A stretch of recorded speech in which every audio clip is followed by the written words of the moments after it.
Abrams Falls. Abrams Falls. And it was perfect. and I was afraid it would be too hard, but it was great. A picture-perfect start to a weekend escape in the Smokies. Brad and Virginia Aytes could think of no better way to celebrate their 32nd wedding anniversary.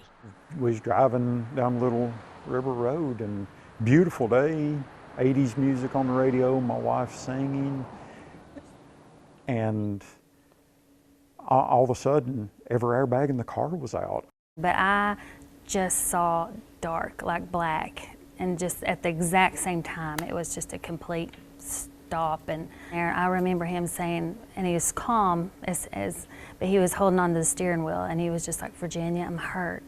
You said it's a rock on a vehicle? Yes. Is it a large rock? Yes, there are two persons injured. These images, captured just moments after the crash on March 27th, show the damage caused when rocks from an overhang that hugs Little River Road collapsed onto the couple's vehicle. I've been an officer for 33 years.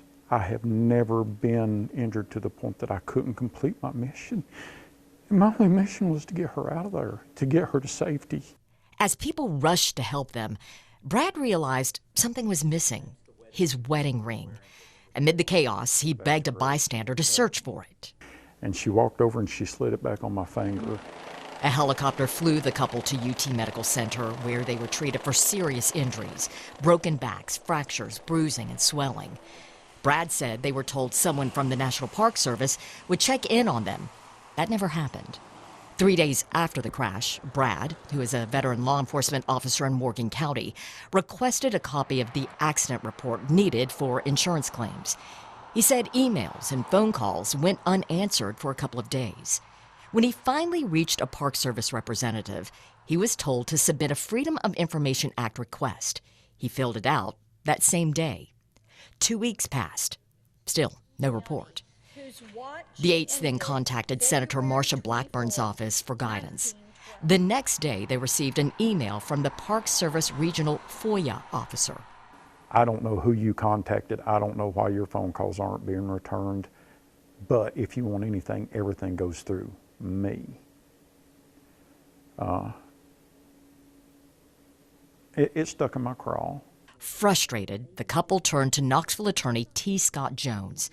More than a month after the crash, the Park Service emailed the accident report.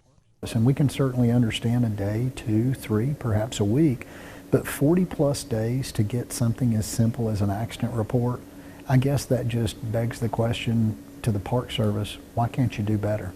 Jones says accident reports are typically easy and quick to access.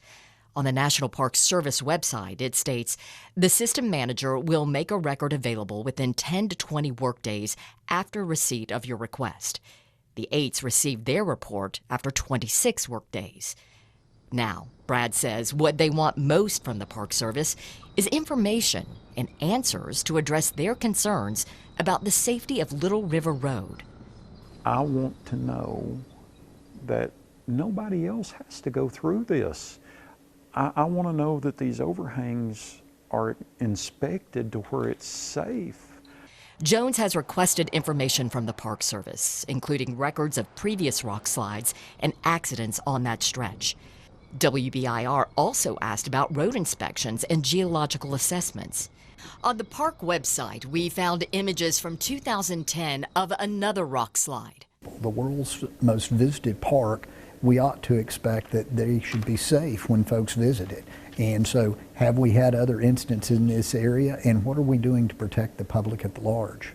As they wait for answers, the Aytes continue to recover. The injuries are healing, but the pain remains. I know in my heart that this is going to be my new life, that this is going to affect me for the rest of my life.